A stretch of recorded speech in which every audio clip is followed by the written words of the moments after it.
नमस्कार। आकाशवाणी से प्रस्तुत है समाचार संध्या।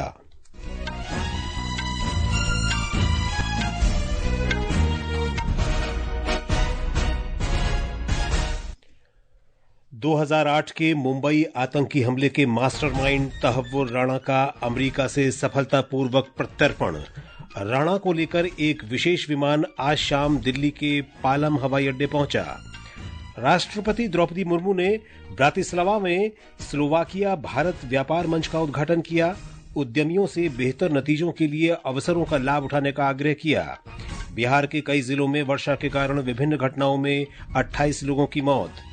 दिल्ली में आयुष्मान भारत प्रधानमंत्री जन आरोग्य योजना का शुभारंभ। अमेरिका के राष्ट्रपति डोनाल्ड ट्रंप द्वारा आयात शुल्क की समय सीमा बढ़ाने से वैश्विक बाजारों को राहत। और आईपीएल क्रिकेट में दिल्ली कैपिटल्स ने मेजबान रॉयल चैलेंजर्स बेंगलुरु के विरुद्ध टॉस जीतकर पहले गेंदबाजी का फैसला किया। समाचार संध्या के साथ मैं विशाल शर्मा। 2008 मुंबई आतंकी हमलों के मास्टरमाइंड तहव्वुर हुसैन राणा को राष्ट्रीय अन्वेषण अभिकरण एनआईए द्वारा आज एक विशेष विमान से नई दिल्ली लाया गया। राणा को भारत अमेरिका प्रत्यर्पण संधि के अंतर्गत शुरू की गई कार्यवाही के तहत अमेरिका में न्यायिक हिरासत में रखा गया था। भारत के अमेरिकी सरकार से आत्मसमर्पण वारंट हासिल करने के बाद दोनों देशों के बीच प्रत्यर्पण की कार्रवाई शुरू की गई थी। अमेरिकी न्याय विभाग, अमेरिकी स्काई मार्शल, राष्ट्रीय अन्वेषण अभिकरण, राष्ट्रीय सुरक्षा गार्ड, भारतीय विदेश मंत्रालय और गृह मंत्रालय तथा अन्य एजेंसियों के सहयोग और समन्वय से इस आतंकी को भारत लाया गया। राणा पर डेविड कोलमैन हेडली उर्फ दाऊद गिलानी, आतंकवादी संगठन लश्कर ए तैयबा और हरकतुल जिहादी इस्लामी के षड्यंत्रकारियों के साथ मिलकर 2008 में मुंबई में आतंकवादी हमलों को अंजाम देने की साजिश रचने का आरोप है। लश्कर ए तैयबा और हुजी दोनों को भारत सरकार द्वारा गैर कानूनी गतिविधियां रोकथाम अधिनियम 1967 के तहत आतंकवादी संगठन घोषित किया गया है। मुंबई आतंकी हमलों में 166 व्यक्ति मारे गए थे और 238 से अधिक घायल हुए थे। और तहव्वुर राणा के भारत प्रत्यर्पण से जुड़ी ताजा जानकारी के लिए चलते हैं एनआईए मुख्यालय पर मौजूद हमारे संवाददाता अनुपम मिश्र के पास।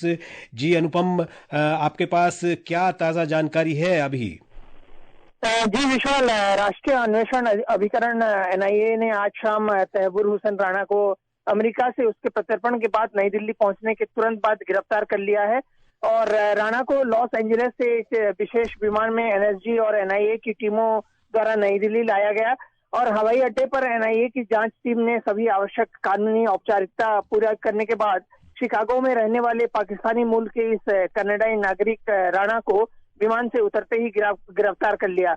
अभी कुछ देर में राणा को पटियाला हाउस कोर्ट में विशेष एनआईए जज के सामने पेश किया जाएगा। उसके बाद उसको एनआईए मुख्यालय लाने का कार्यक्रम है। जी धन्यवाद अनुपम इस जानकारी के लिए। तहव्वुर राणा के भारत प्रत्यर्पण पर केंद्रीय मंत्री पीयूष गोयल ने कहा है कि प्रधानमंत्री नरेंद्र मोदी के दृढ़ संकल्प के कारण आज मुंबई हमलों के आरोपी को भारत लाया गया और उसे कड़ी सजा मिलेगी। उन्होंने आरोप लगाया कि कांग्रेस सरकार ने आतंकवादियों को सजा दिलाने के लिए कुछ नहीं किया। ये मोदी जी का दृढ़ संकल्प था कि जिन लोगों ने हमारे देश पर आंख उठाई उनको सख्त से सख्त सजा मिले और आज हर भारतवासी को गर्व है मोदी जी पर। विशेषकर हम सब मुंबई कर कृतज्ञ हैं मोदी जी के कि ऐसे लोग जिन्होंने हमारे देश के ऊपर हिंसक हमला किया था उनको हम भारत के धरती पर भारत के कानून के अंतर्गत सजा दिलाएंगे।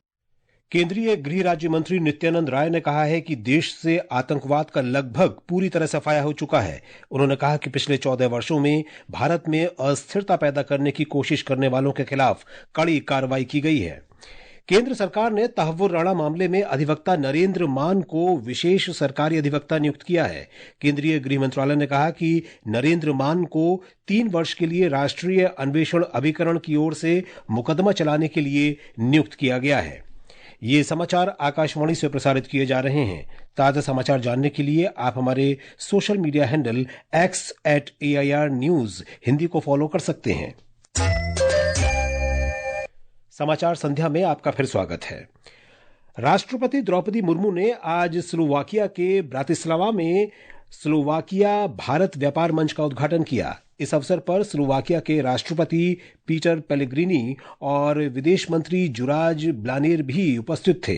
इस अवसर पर राष्ट्रपति मुर्मू ने कहा कि ये मंच तालमेल बनाने और व्यापार के अवसरों को आपसी साझेदारी में बदलने का एक बेहतरीन अवसर प्रदान करता है।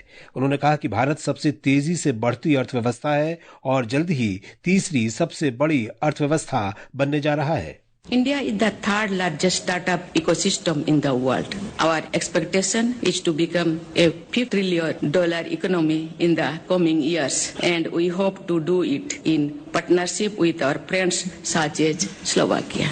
India is one of the fastest growing economies in the world, and Slovakia, with its strong industrial base and strategic location in Europe, presents great opportunities for deeper trade and investment ties.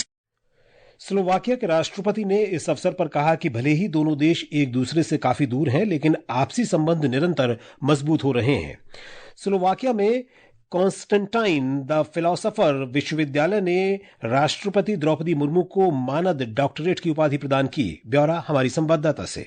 राष्ट्रपति को लोक सेवा और शासन में उनके विशिष्ट भविष्य, सामाजिक न्याय और समावेशन की वकालत, शिक्षा, महिला सशक्तिकरण तथा सांस्कृतिक और भाषाई विविधता के संरक्षण और संवर्धन में उनके योगदान के लिए डॉक्टरेट की मानक उपाधि से सम्मानित किया गया। भारत के राष्ट्रपति ने अपने संबोधन में कहा कि शिक्षा परिवर्तन का एक साधन है। उन्होंने इसे अपने जीवन में देखा है, क्योंकि उन्होंने शिक्षक से लेकर लोक सेवक और फिर राज्य के सर्वोच्च पद तक की अपनी यात्रा देखी है। स्लोवाकिया से पूजा पी वर्धन की रिपोर्ट के साथ समाचार कक्ष से आकर्षिता सिंह। केंद्रीय सड़क परिवहन और राजमार्ग मंत्री नितिन गडकरी ने आज मध्य प्रदेश में बदनावर उज्जैन राष्ट्रीय राजमार्ग का उद्घाटन किया। भारतमाला परियोजना के तहत इस राष्ट्रीय राजमार्ग को 1352 करोड़ रुपए की लागत से तैयार किया गया है। श्री गडकरी ने 5800 करोड़ रुपए की लागत वाली 328 किलोमीटर लंबी 10 सड़क परियोजनाओं का भूमि पूजन भी किया। इस अवसर पर उन्होंने कहा कि मध्य प्रदेश में 33,000 करोड़ रुपए की लागत से 5 ग्रीनफील्ड आर्थिक गलियारे बनाए जाएंगे। श्री गडकरी ने कहा कि ओमकारेश्वर में नर्मदा नदी पर विश्व स्तरीय पुल का निर्माण किया जाएगा। इसके साथ ही 1200 करोड़ रुपए की लागत से 6 रोपवे भी बनाए जाएंगे। विदेश मंत्री सुब्रमण्यम जयशंकर ने आज नई दिल्ली में Asia business council spring forum को संबोधित किया। एक सोशल मीडिया पोस्ट में उन्होंने कहा कि इस संबोधन में अंतर्राष्ट्रीय व्यवस्था में हो रहे गहन बदलावों, ग्लोबल साउथ पर उनके प्रभाव और अपनी आवाज को आगे बढ़ाने में भारत की महत्वपूर्ण भूमिका का उल्लेख किया गया। केंद्रीय स्वास्थ्य मंत्री जगत प्रकाश नड्डा और दिल्ली की मुख्यमंत्री रेखा गुप्ता ने आज राजधानी दिल्ली के लिए आयुष्मान भारत प्रधानमंत्री जन आरोग्य योजना का शुभारंभ किया। इस अवसर पर उन्होंने लोगों को आयुष्मान स्वास्थ्य कार्ड भी वितरित किए। इस योजना के अंतर्गत प्रत्येक लाभार्थी परिवार को प्रतिवर्ष 5 लाख रुपए का मुफ्त स्वास्थ्य बीमा प्रदान किया जाता है। दिल्ली सरकार इस योजना के तहत 5 लाख रुपए का अतिरिक्त बीमा प्रदान करेगी। इस अवसर पर श्री नड्डा ने कहा कि आयुष्मान भारत प्रधानमंत्री जन आरोग्य योजना दुनिया का सबसे बड़ा स्वास्थ्य सुरक्षा कार्यक्रम है, जिसके अंतर्गत 62 करोड़ लोगों को लाभ मिला है। उन्होंने कहा कि दिल्ली में इस योजना के कार्यान्वयन के साथ 70 वर्ष और उससे अधिक आयु के सभी वरिष्ठ नागरिकों को आयुष्मान वय वंदना योजना के तहत मुफ्त स्वास्थ्य बीमा उपलब्ध होगा। आयुष्मान भारत के कार्ड्स का डिस्ट्रीब्यूशन दिल्ली, जो उसके लिए लंबे समय से इच्छुक थी और जो उसका हक बनता था, वो उसको आज प्रदान करने का सुअवसर मिला है और आज से आयुष्मान भारत लागू हो गया दिल्ली में। Ayushman Bharat health infrastructure mission PM अभीम, ये योजना भी आज MOU साइन होकर के वह भी दिल्ली में लागू हो गया। मुख्यमंत्री रेखा गुप्ता ने कहा कि दिल्ली सरकार शहर के लोगों को बेहतर स्वास्थ्य सुविधाएं प्रदान करने के लिए प्रतिबद्ध है। उन्होंने कहा कि प्रधानमंत्री आयुष्मान भारत स्वास्थ्य अवसंरचना मिशन के तहत 1139 आयुष्मान आरोग्य मंदिर स्थापित किए जाएंगे। मुख्यमंत्री ने बताया कि इस पहल के लिए 1749 करोड़ रुपए स्वीकृत किए गए हैं, जिससे दिल्ली में 400 स्वास्थ्य और कल्याण केंद्र खोले जाएंगे। आज हमारी सरकार भारत सरकार के साथ मिलकर के प्रधानमंत्री Ayushman Bharat health infrastructure mission को लागू करने का समझौता जो ज्ञापन यहाँ पर हमने साइन किया, वो एक अगला कदम था दिल्ली को एक ऐसा स्वास्थ्य योजना देना जिसमें दिल्ली के निवासियों के लिए स्वास्थ्य के सारी दिशाएं खुल जाएं। केंद्रीय आयुष राज्य मंत्री प्रताप राव जाधव ने कहा है कि गुजरात चिकित्सा विज्ञान के क्षेत्र में अग्रणी के रूप में उभरकर इतिहास रचने की राह पर है। आज गांधीनगर में आयोजित होम्योपैथी सम्मेलन के उद्घाटन अवसर पर उन्होंने वैकल्पिक चिकित्सा की भूमिका के बारे में कहा कि रोग मुक्त भारत अभियान में होम्योपैथी उपचारों को एकीकृत किया जाना चाहिए। आयुष मंत्री ने कहा कि केंद्रीय होम्योपैथी अनुसंधान परिषद ने 368 दवाओं पर फार्माकोग्नोसी अध्ययन किए हैं और 151 औषधीय पौधों पर अध्ययन पूरा कर लिया है। परिषद ने 368 दवाओं पर वैज्ञानिक अध्ययन, 362 दवाओं पर भौतिक रासायनिक अध्ययन और 151 औषधियों पर अध्ययन किए हैं। इसके अतिरिक्त तमिलनाडु के ऊटी में स्थित परिषद के केंद्रीय अनुसंधान संस्थान के 17,000 से अधिक हर्बेरियम शीट तैयार की है। बिहार के नालंदा, जहानाबाद, मुजफ्फरपुर, अररिया और बेगूसराय जिलों में बारिश और बिजली गिरने की घटनाओं में आज 28 लोगों की मौत हो गई और 5 से ज्यादा लोग घायल हो गए। नालंदा में सबसे ज्यादा 18 लोगों की मौत हुई। मौसम विभाग ने अगले 48 घंटों के दौरान तेज बारिश और आंधी तूफान की चेतावनी जारी की है। मुख्यमंत्री नीतीश कुमार ने इन घटनाओं में लोगों के मारे जाने पर दुख व्यक्त किया है। उन्होंने प्रत्येक मृतक के परिजनों को 4-4 लाख रुपए की तदर्थ सहायता की भी घोषणा की है। जम्मू कश्मीर में सुरक्षा बलों ने आज उधमपुर और किश्तवाड़ जिलों में तलाशी अभियान फिर से शुरू कर दिया। कल उधमपुर और किश्तवाड़ में आतंकवादियों के साथ संक्षिप्त मुठभेड़ के बाद घेराबंदी और तलाशी अभियान शुरू किया गया था। जोफर मार्टा और नैदगाम चतरू के जंगलों में यह अभियान जारी है। कल हुई गोलीबारी के बाद से इन इलाकों में 2 से 3 आतंकवादियों के छिपे होने की आशंका है। ये समाचार हमारी वेबसाइट www.newsonair.gov.in और हमारे न्यूज ऑन एआईआर ऐप पर भी उपलब्ध हैं। अमेरिका द्वारा आयात शुल्क के संबंध में लिए गए निर्णय को फिलहाल कुछ समय के लिए टालने से वैश्विक शेयर बाजारों में जारी अनिश्चितता कम हुई है। जापान के निक्केई सूचकांक में 9% से अधिक की वृद्धि दर्ज हुई। जर्मनी के डैक्स में शुरुआती कारोबार में 8% से अधिक का उछाल दर्ज हुआ, लेकिन बाद में यह तेजी कम होकर 5.3% पर आ गई। उधर फ्रांस का कैक 5% बढ़ गया और लंदन के फुटसी में 4% की वृद्धि देखी गई। वहीं चीन और अमेरिका के बीच जवाबी शुल्कों का सिलसिला जारी रहने से चीन के बाजारों में कारोबार सामान्य रहा। समाचार कक्ष से नेहा गोस्वामी। देश भर में आज महावीर जयंती धार्मिक हर्षोल्लास के साथ मनाई जा रही है। राष्ट्रपति द्रौपदी मुर्मू, उपराष्ट्रपति जगदीप धनखड़ और प्रधानमंत्री नरेंद्र मोदी ने महावीर जयंती पर देशवासियों को और विशेष रूप से जैन समुदाय को शुभकामनाएं दी हैं। 5,700 सिख तीर्थयात्रियों का एक जत्था बैसाखी के दौरान खालसा साजना दिवस के अवसर पर पाकिस्तान स्थित गुरुद्वारों में मत्था टेकने के लिए अटारी वाघा चेकपोस्ट से आज पाकिस्तान के लिए रवाना हो गया। और अब खेल समाचार। आईपीएल T20 क्रिकेट में इस समय रॉयल चैलेंजर्स बेंगलुरु का मुकाबला दिल्ली कैपिटल्स से हो रहा है। दिल्ली कैपिटल्स ने टॉस जीतकर पहले गेंदबाजी करने का फैसला किया। ताजा समाचार मिलने तक रॉयल चैलेंजर्स बेंगलुरु ने 18वें ओवर में 7 विकेट पर 125 रन बना लिए हैं।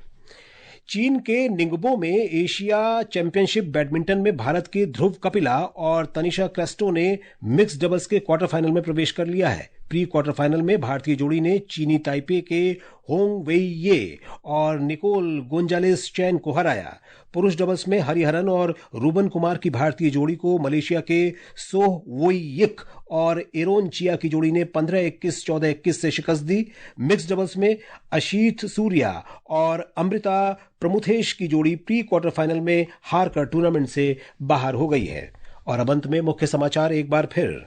2008 के मुंबई आतंकी हमलों के मास्टरमाइंड तहव्वुर राणा का अमेरिका से सफलतापूर्वक प्रत्यर्पण। राणा को लेकर एक विशेष विमान आज शाम दिल्ली के पालम हवाई अड्डे पहुंचा। राष्ट्रपति द्रौपदी मुर्मू ने ब्रातिस्लावा में स्लोवाकिया भारत व्यापार मंच का उद्घाटन किया। उद्यमियों से बेहतर नतीजों के लिए अवसरों का लाभ उठाने का आग्रह किया। बिहार के कई जिलों में वर्षा के कारण विभिन्न घटनाओं में 28 लोगों की मौत। दिल्ली में आयुष्मान भारत प्रधानमंत्री जन आरोग्य योजना का शुभारंभ। अमेरिका के राष्ट्रपति डोनाल्ड ट्रंप द्वारा आयात शुल्क की समय सीमा बढ़ाने से वैश्विक बाजारों को राहत। इसके साथ ही समाचार संध्या का ये अंक समाप्त हुआ। नमस्कार।